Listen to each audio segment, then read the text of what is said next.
Village, there lived a young woman named Adanna. She was well known for her generosity, always willing to share whatever she had with her neighbors, whether it was food, water from her clay pot, or even her clothes. Adanna never hesitated to help those around her. Among the few possessions Adanna cherished the most were her slippers. These slippers, though it was worn out, it was gifted to her by her late mother, and they held a special place in her heart.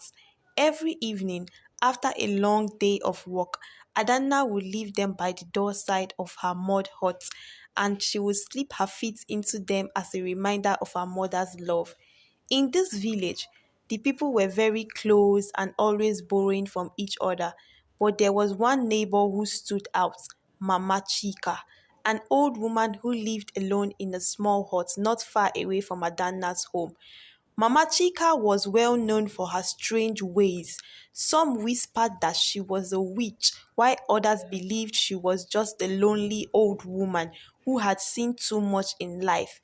Mama Chika often borrowed things from other people, usually without asking, but no one dared to question her. One evening, after a tiring day of working in the field, Adanna returned home to find her slippers missing from her doorstep. She was confused. She looked around and noticed Mama Chika wearing them. Adanna frowned but brushed it off. It's just slippers, she said to herself. Let her have them now.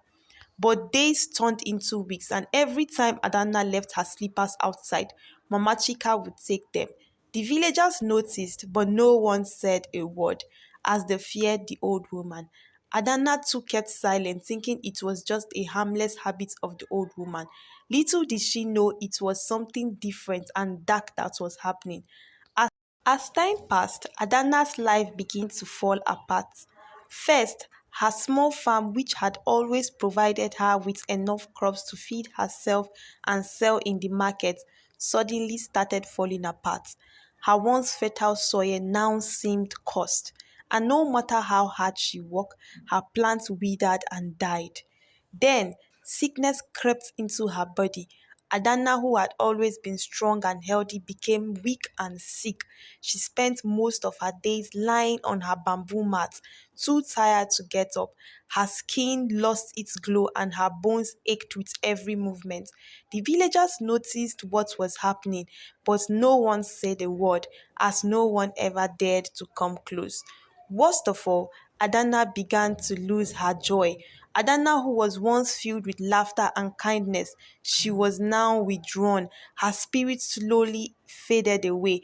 Every night, she lay on her mat staring at the ceiling of her thatched roof, wondering what had gone wrong. It was as if an invisible force was draining the life out of her, and she couldn't understand why. One night, as she slept, she had a strange dream. In the dream, she found herself standing in the middle of the forest. The skies were dark and the wind blew through the trees. As she looked around, she saw Mama Chika standing in the shadows wearing her slippers. But something was wrong. The slippers seemed to glow with a dark, strange light, and Mama Chika's face was twisted in envy. Suddenly, Adanna felt a cold breeze sweep through the village as she saw her crops withering in front of her eyes. Her body was growing weaker and weaker. The slippers, which was a symbol of comfort and love, had become a source of darkness. Mama Chika began to chant in a language Adanna didn't understand. Her voice was low and scary. As she did, the slippers was covered with dark energy, and Adanna felt her strength slipping off her body. As Adanna woke up from the dream, her heart was beating very fast. She sat up in the bed, drenched in sweat, and realized that the dream was not just a dream. Something was wrong, terribly wrong. She recalled her mother's words. Be careful with what you let others take from you. Not everyone means well.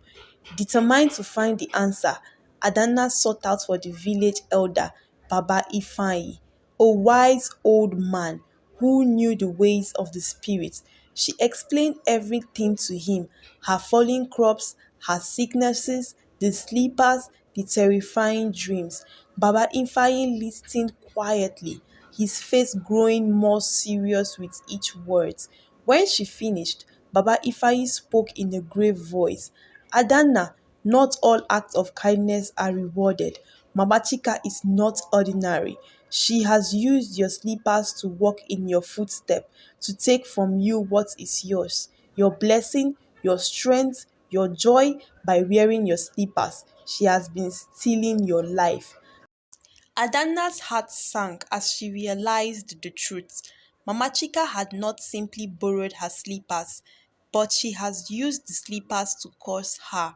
Baba Ifeanyi handed a small bundle of herbs and a scared charm, telling her to perform a cleansing ritual that night and never to allow anyone touch her slippers again.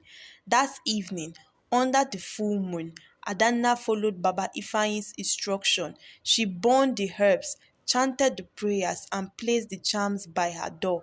She sat by the fire, watching the smoke rise into the night sky, praying for her strength to return. After that day, Adanna refused to leave her slippers outside. She kept them safely inside her home, away from the praying eyes of Mama Chika. Slowly, her cross began to grow again, green shoots pushing through the soil. Her strength returned with her, and her joy. She smiled again, laughing with the villagers. Her spirit, which was once light, is now light again. As for Mama Chika, she never came to borrow anything from Adanna again. The villagers noticed that she kept to herself more and more. Her once dominating presence faded into the background.